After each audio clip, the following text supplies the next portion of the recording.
Et si pour clôturer ce cycle annuel sur le jeu de la vie, nous découvrons la règle la plus importante. Bonjour à tous. Ce grand jeu est un jeu coopératif. Et oui, il devient de plus en plus évident que le seul bonheur individuel ne peut pas être la finalité de cette grande vie. Cette conscience émergente se manifeste même dans les jeux de société. Après avoir dû gagner pendant longtemps contre l'ensemble des participants, de plus en plus de jeux recherchent la coopération. Tous unis pour réussir le challenge commun. Revenons à cette notion de coopération. Comment être en paix, épanoui, quand nous voyons tant de personnes en difficulté autour de nous et partout sur la planète? Bien sûr, il est inutile et même contre-productif de souffrir par procuration. Mais la question est de savoir comment nous engager là où nous sommes pour faire avancer les choses. Quelles sont les valeurs qui ont besoin d'être soutenues pour faire évoluer l'humanité? Et surtout, en sommes-nous des échantillons? Au cours de cette année, nous avons évoqué l'amour-unité, bien différent de l'amour affectif. Il nous pousse à reconnaître l'autre au-delà des apparences temporaires et donc des jugements de valeur. Cet amour, accompagné de compréhension aimante, nous donne la possibilité de voir où en est l'autre dans son parcours évolutif et ainsi de l'aider à passer la prochaine étape quand cela est possible. La bienveillance, le respect, le partage sont aussi des valeurs à faire croître dans la société. Et pour cela, nous devons les exprimer dès que nous le pouvons.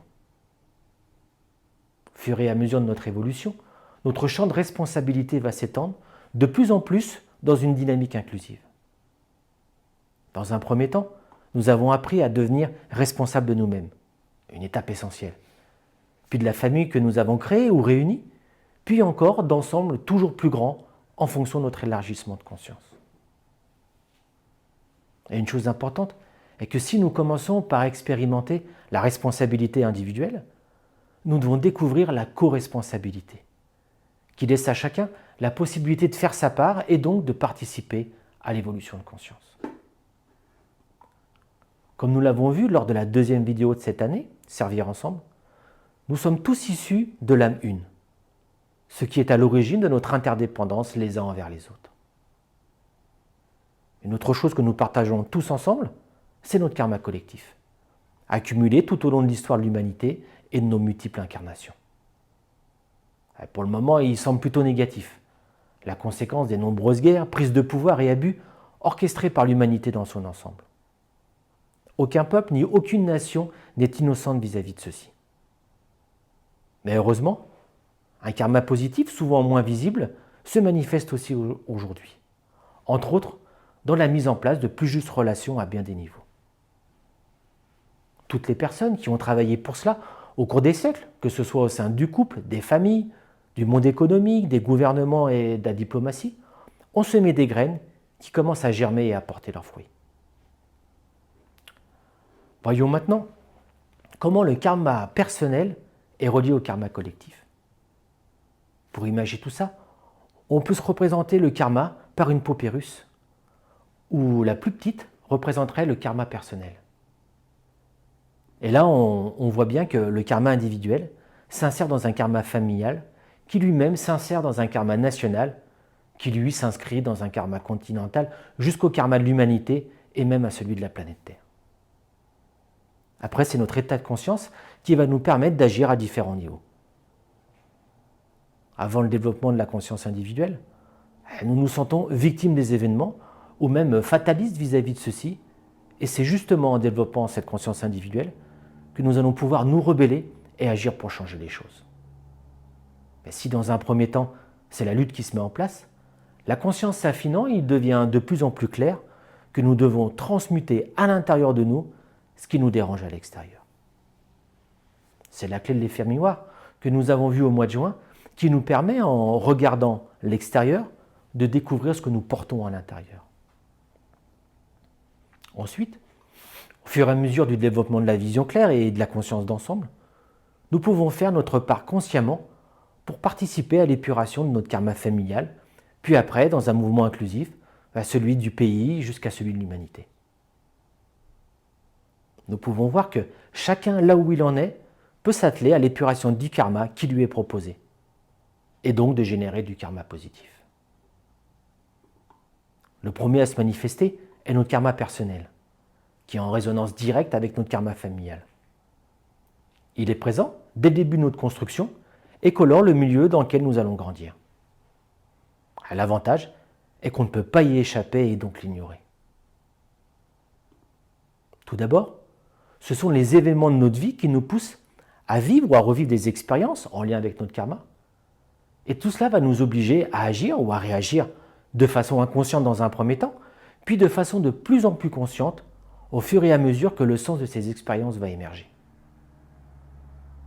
Après, si l'on développe une lecture plus fine de la vie, basée sur ces grandes lois, ces cycles, en s'appuyant sur la symbolique et l'analogie, il devient possible en partie de reconnaître les causes de ce qui se manifeste, d'avoir une idée de plus en plus claire des propositions derrière les événements, et ainsi de poser des actes de plus en plus ajustés. Avec le développement de la conscience d'ensemble, il devient aussi évident que nous devons agir sur les maux que nous voyons dans le monde. En tant que parcelle d'humanité, si nous changeons à l'intérieur de nous-mêmes, nous soutenons le changement à l'extérieur. Et n'oublions pas que si dans notre expérience, nous allons du particulier au collectif, la réalité fondamentale est l'inverse. Tout découle du global et finit par s'incarner dans des expériences particulières. Voyons maintenant quelques manifestations mondiales qui nous renseignent sur ce que l'humanité doit dépasser. Pour commencer, prenons l'exemple des guerres et des conflits dans le monde. Leurs origines sont souvent liées à la haine et à l'esprit séparatiste qui est manifesté par l'humanité depuis son origine. Haïr l'autre permet d'échapper à la culpabilité. Presque cela le déshumanise aux yeux de celui ou de ceux qui le haïssent. La différence à ce moment-là sépare et enlève tous droits fondamentaux à ceux qui sont rejetés. Les droits fondamentaux qui devaient être de pouvoir vivre en paix sur un territoire sécurisé et avec les ressources suffisantes pour vivre décemment. Après, la différence peut se loger à différents endroits, que ce soit la couleur de peau, la religion, le territoire, la classe sociale. L'humanité n'a malheureusement jamais manqué de prétexte pour ostraciser une partie des siens. En voyant tout cela encore à l'œuvre, même si c'est atténué en comparaison avec certaines époques, nous pouvons nous demander si nous ne participons pas même un tant soit peu à relayer ces énergies de haine et de séparativité. Observons si nous n'avons pas tendance à favoriser plus facilement, ne serait-ce qu'en pensée, ceux qui nous ressemblent ou avec qui nous avons des points communs. Pouvons-nous choisir encore consciemment, par exemple, le bien de la France si c'est au détriment d'autres pays? Ou encore, considérons-nous qu'une vie humaine peut avoir plus de valeur qu'une autre? Tout cela semblait naturel il n'y a encore pas si longtemps. Mais aujourd'hui, il est temps de revoir ces notions de préférence si nous souhaitons tendre vers un monde de paix et de justes relations. À des niveaux moins importants, on peut voir ces énergies se manifester aussi au sein de familles ou d'entreprises. C'est la déclinaison de ce problème mondial qui s'exprime en fractal dans différents aspects de notre société. Mais pour revenir à notre implication, si individuellement nous transmutons en nous la haine, nous participons à la résolution de ce karma collectif. Ce travail fait sincèrement peut éclairer certaines zones d'ombre en nous, mais c'est inévitable pour pouvoir les dissiper. C'est la même chose à tous les niveaux. Au niveau mondial, l'aspiration à l'unité met en lumière progressivement tous les endroits où la haine et la séparativité sont présentes. C'est ce qu'on voit bien en ce moment avec la recrudescence des zones de tension armée à différents endroits sur la planète. Au niveau politique, c'est aussi flagrant, en commençant par chez nous en France, mais aussi aux États-Unis, en Corée du Sud ou encore en Géorgie. Donc pour soutenir cette réalisation de l'unité, nous pouvons nous engager, du mieux que nous pouvons, à éviter toute mauvaise pensée et paroles critiques mal intentionnées envers qui que ce soit. N'oublions pas que chacun d'entre nous est dans un processus évolutif, propice aux erreurs d'apprentissage et confronté à différentes épreuves et défis toujours difficiles à relever. Un autre aspect du karma mondial est en lien avec la lutte entre le matérialisme et le monde spirituel. L'humanité, dans sa grande majorité, est sous l'influence du mirage mondial donnant trop d'importance au matérialisme. La quête de possession, stimulée par le désir, a relayé la spiritualité loin de nos vies. Avec comme conséquence différents types de pollution, la dégradation de la nature et de ses ressources, pourtant indispensables à la vie. La recherche de sens, de valeurs communes et d'unité, elles sont tombées en quelque sorte en désuétude pour beaucoup. Mais un courant assez récent indique la résurgence de ces valeurs de plus en plus libérées des dogmes et des religions traditionnalistes trop enfermantes. L'enjeu est de réunir ces deux aspects de la vie, de ne pas en rejeter l'un ni l'autre, mais de trouver la façon d'incarner le monde et les valeurs spirituelles dans notre vie matérielle du quotidien. Il n'est plus l'heure de vivre la spiritualité de façon hors sol, comme les mystiques des temps passés, mais non plus de soutenir une surconsommation dénuée de toute responsabilité envers l'ensemble des terriens et des générations futures.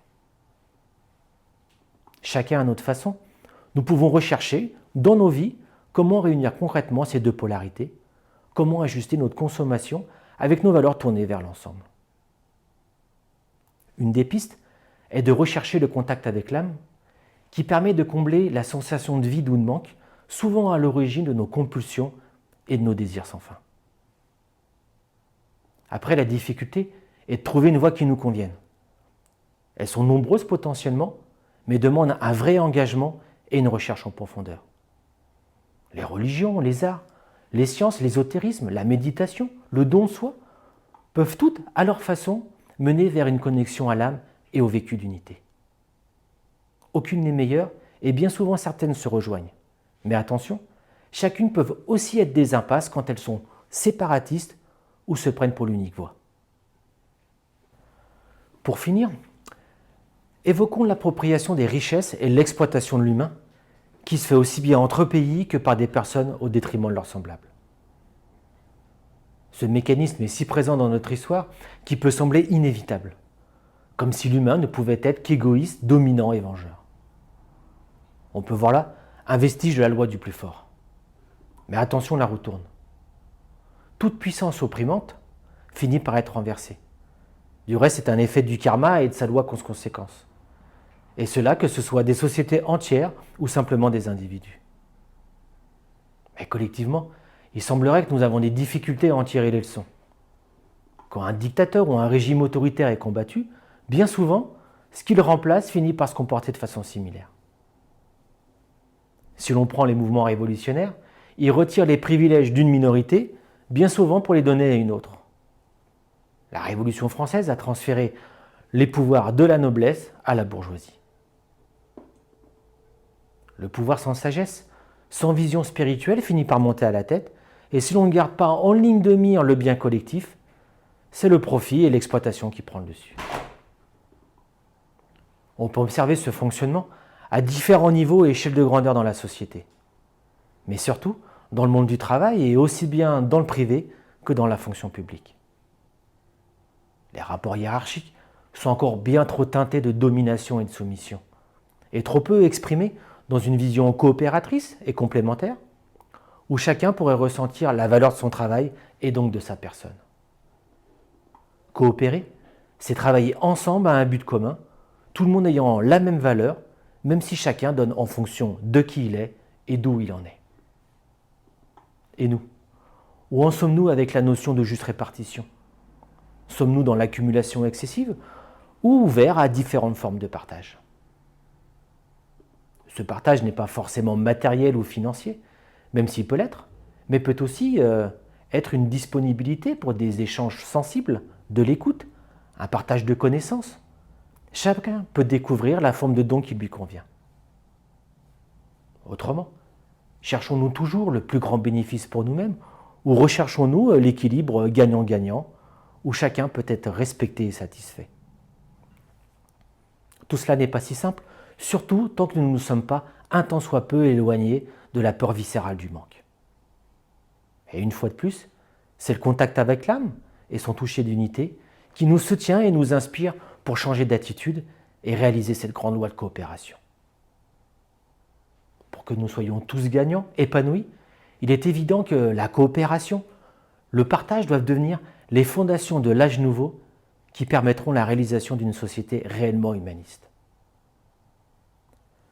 Merci à tous d'avoir regardé ces vidéos tout au long de l'année et nous nous retrouvons l'année prochaine avec comme thème En route vers la liberté. Encore merci et à bientôt.